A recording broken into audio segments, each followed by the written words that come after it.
ಸ್ನೇಹಿತರೆ, ನಾನು ನಿಮ್ಮ ಅಂಬರೀಶ್ ಅವರು ಮಾಡುವ ನಮಸ್ಕಾರಗಳು. ಹೇಗಿದ್ದೀರಾ? ಎಲ್ಲರೂ ಚೆನ್ನಾಗಿದ್ದೀರಾ ಅಂತ ಅನ್ಕೊಂಡಿದ್ದೀನಿ. ಹೋದ ವಾರ ಕೆಲವೊಂದು ದಿನಾಂಕಗಳ ಬಗ್ಗೆ ನಾನು ಹೇಳಿದ್ದೆ, ಯಾವ್ಯಾವೆಲ್ಲ ಅಶುಭ ಯಾವ್ಯಾವೆಲ್ಲ ಶುಭ ಅಂತೇಳಿ. ಅದೇ ರೀತಿ ಈ ವಾರನೂ ಕೂಡ ಅಂದ್ರೆ 3ನೇ ತಾರೀಕಿಂದ ಹಿಡ್ಕೊಂಡು 8ನೇ ತಾರೀಕುವರೆಗೂ ಯಾವೆಲ್ಲ ಶುಭ ಮತ್ತು ಅಶುಭ ಸಂಖ್ಯೆಗಳಿವೆ, ಏನೇನೆಲ್ಲ ಕೆಲಸಗಳನ್ನ ಮಾಡಬಹುದು ಅನ್ನೋದ್ರ ಬಗ್ಗೆ ಸ್ವಲ್ಪ ನೋಡೋಣ. ಅದಕ್ಕಿಂತ ಮೊದಲು ಹೋದ ವಾರ ಏನು ನಡೆದಿವೆ ಅನ್ನೋದ್ರ ಬಗ್ಗೆ ನಾನು ಈ ವಾರ ಜಾಸ್ತಿ ಹೇಳಕ್ಕೆ ಇಷ್ಟಪಡೋದಿಲ್ಲ. ಯಾಕಂದ್ರೆ ಕುಂಭಮೇಳದಲ್ಲಿ ಸಾಕಷ್ಟು ಘಟನೆಗಳು ನಡೆದಿವೆ. ಆಮೇಲೆ ಒಂದು ಪ್ಲೇನ್ ಮತ್ತು ಹೆಲಿಕಾಪ್ಟರ್ ಆಕ್ಸಿಡೆಂಟ್ ಆಗಿ ಒಂದು 18 ಜನ ಸಾವನ್ನಪ್ಪಿದ್ದಾರೆ. ಅವೆಲ್ಲ ನಡೀತಾ ಇರ್ತವೆ. ಎಲ್ಲೇ ಒಂದು ಕಡೆ ಅದು ಪ್ರತಿ ಸಲ ಹೇಳೋದ್ರಿಂದ ಎಲ್ಲೇ ಒಂದು ಕಡೆ ಅದು ನೆಗೆಟಿವ್ ಥಾಟ್ಸ್ ಬರ್ತಾ ಇದೇನೋ ಅಂತಕ್ಕಂಥ ಒಂದು ಫೀಲ್ ಇದೆ ನನಗೆ. ಅದಕ್ಕೋಸ್ಕರ ನಾನು ಹೇಳೋದಿಲ್ಲ. ಆದಷ್ಟು ಈ ತಾರೀಕಿನೊಳಗಂತೂ ನಾನು ಹೇಳಿದ ತಾರೀಕಿನಲ್ಲಿ ಯಾವಾದ್ರೂ ನಡೆದಿರ್ತವಿಲ್ಲ ಅಂತಿಲ್ಲ. ಅದಕ್ಕೋಸ್ಕರ ಇವತ್ತಿನಿಂದ ಅಂತ ಏನಾದ್ರೂ ಮೇಜರ್ ಇನ್ಸಿಡೆಂಟ್ ನಡೆದಾಗ ಮಾತ್ರ ನಾನು ಮುಂದಿನ ವಾರದಲ್ಲಿ ಹೇಳ್ತೀನಿ. ಇಲ್ಲಾಂದ್ರೆ ಅದು ಪ್ರತಿನಿತ್ಯ ನಡೀತಾ ಇರ್ತವೆ. ಆದ್ರೆ ನಾನು ಹೇಳಿದ ಡೇಟ್ಗೆ ಮ್ಯಾಕ್ಸಿಮಮ್ ನಡೀತೇವೆ ಅನ್ನೋದ್ರಲ್ಲಿ ಎರಡು ಮಾತಿಲ್ಲ. ಹಾಗೆ ಹೇಳ್ತಾ ಇವತ್ತಿನ ಈ ವಾರದ ಭವಿಷ್ಯದ ಜೊತೆಗೆ ಒಂದು ವಿಶೇಷವಾಗಿ ಈ ವಾರದಿಂದ ನಾನು ಏನ್ ಮಾಡ್ತಾ ಇದ್ದೇನೆ ಅಂದ್ರೆ, ಒಂದೊಂದು ಹೀಲಿಂಗ್ ಕೋಡ್ಗಳಂತ ಬರ್ತವೆ. ಯಾವ ರೀತಿ ಸ್ವಿಚ್ ವರ್ಡ್ಗಳಂತ ಬರ್ತವೆ, ಅದೇ ರೀತಿ ಹೀಲಿಂಗ್ ಕೋಡ್ಗಳಂತ ಬರ್ತವೆ. ಆ ಹೀಲಿಂಗ್ ಕೋಡ್ಗಳ ಬಗ್ಗೆ ನಿಮಗೆ ಮಾಹಿತಿ ಕೊಡ್ತೀನಿ. ಜೊತೆಗೆ ಅದನ್ನ ಯಾವ ರೀತಿ ಉಪಯೋಗ ಮಾಡಿಕೊಳ್ಬಹುದು ಅನ್ನೋದ್ರ ಬಗ್ಗೆ ಕೂಡ ನಾನು ಈ ವಾರದಿಂದ ಪ್ರತಿ ವಾರ ಒಂದೊಂದು ಹೀಲಿಂಗ್ ಕೋಡ್ಗಳ ಬಗ್ಗೆ ನಿಮಗೆ ತಿಳಿಸ್ಕೊಡ್ತಾ ಹೋಗ್ತೀನಿ. ಮೊದಲನೇದಾಗಿ ಈ ವಾರದಲ್ಲಿ ಯಾವೆಲ್ಲ ಶುಭ ಸಂಖ್ಯೆ ಅಥವಾ ಯಾವೆಲ್ಲ ಶುಭ ದಿನಗಳು ಅಂತ ನೋಡೋದಾದ್ರೆ, ಫೆಬ್ರವರಿ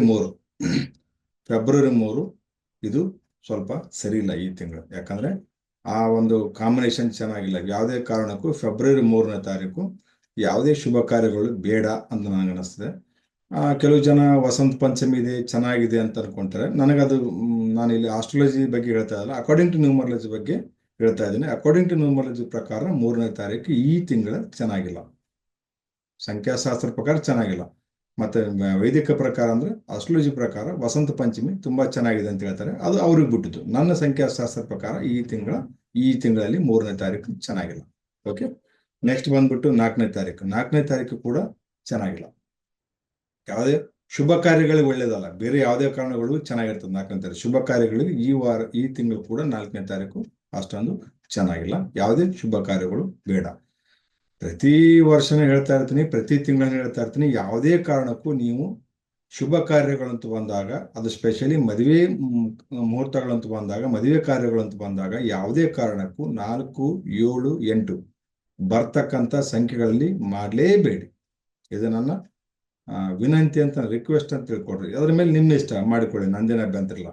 ಯಾವುದೇ ತಿಂಗಳು ಯಾವುದೇ ವರ್ಷದಲ್ಲಿ ಎಲ್ಲಾ ಸಂಖ್ಯೆ ಕೂಡಿಸಿದಂಗೆ ಬೇಸಿಕ್ ಅಂದ್ರೆ 4 ಅಂದ್ರೆ 4, 13, 22, 31, 7 ಅಂದ್ರೆ 7, 16, 25, 8 ಅಂದ್ರೆ 8, 17 ಮತ್ತು 26 ಈ ತಾರೀಕುಗಳಲ್ಲಿ ಯಾವುದೇ ಶುಭ ಕೆಲಸಗಳನ್ನು ಮಾಡಬಾರ್ದು. ಅಕಾರ್ಡಿಂಗ್ ಟು ನ್ಯೂಮರಲ್ ಪ್ರಕಾರ ಮಾಡಲೇಬಾರದು.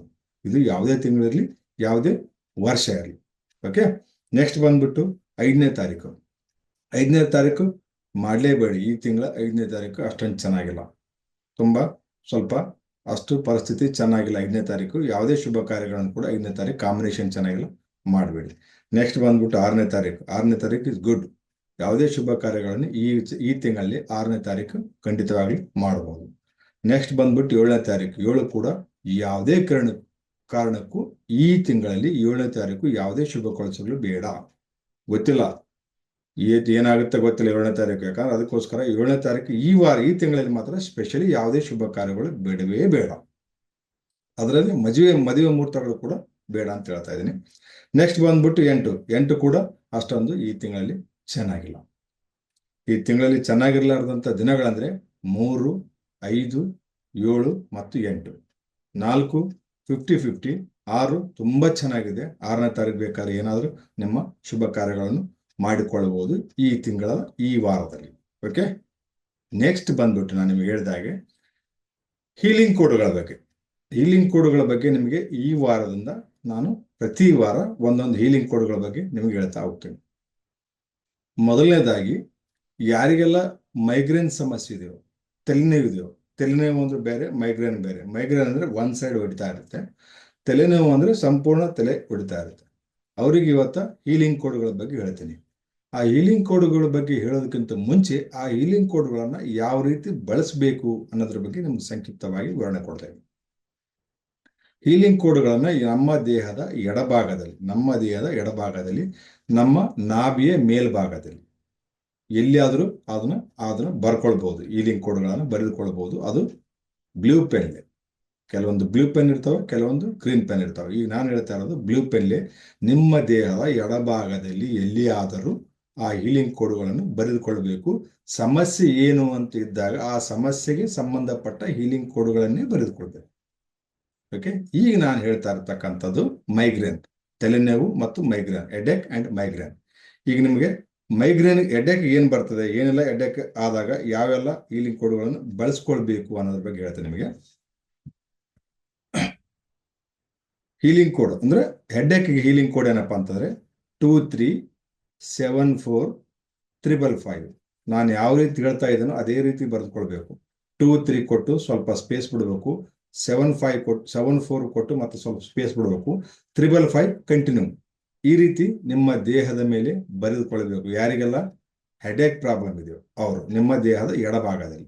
ನೆಕ್ಸ್ಟ್ ಮೈಗ್ರೇನ್, ಯಾರಿಗೆಲ್ಲ ಮೈಗ್ರೇನ್ ಇದೆ, ಮೈಗ್ರೇನ್ ಪ್ರಾಬ್ಲಮ್ ಯಾರಿಗಿದೆ ಅವರು 5833 ಮತ್ತು 554, 5833 ಮತ್ತು 554 ಈ ಹೀಲಿಂಗ್ ಕೋಡ್ಗಳನ್ನ ನಿಮ್ಮ ದೇಹದ ಎಡಭಾಗದಲ್ಲಿ ಬರೆದುಕೊಂಡಾಗ ಇದು ಮೈಗ್ರೇನ್ ಆಗಿರ್ಲಿ ಅಥವಾ ಹೆಡ್ಏಕ್ ಆಗಿರ್ಲಿ ವಾಸಿಯಾಗುವ ಎಲ್ಲಾ ಸಾಧ್ಯತೆಗಳು ಇವೆ. ಈ ಹೀಲಿಂಗ್ ಕೋಡ್ಗಳ ಬಗ್ಗೆ ನಾನು ಸಾಕಷ್ಟು ತರಗತಿಗಳನ್ನು ಮಾಡಿದ್ದೇನೆ, ಅದರ ಬಗ್ಗೆ ಮಾಹಿತಿನೂ ಇದೆ ನಮ್ಮ ಶಿಷ್ಯಂದರಿಗೆ.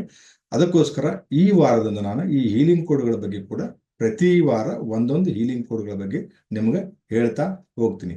ಇದೇ ರೀತಿ ನೀವು ಕೂಡ ನಮ್ಮ ಈ ಚಾನಲ್ಗೆ ಸಬ್ಸ್ಕ್ರೈಬ್ ಆಗಿ ಅದೇ ರೀತಿ ನಮಗೆ ಸಪೋರ್ಟ್ ಮಾಡಿ.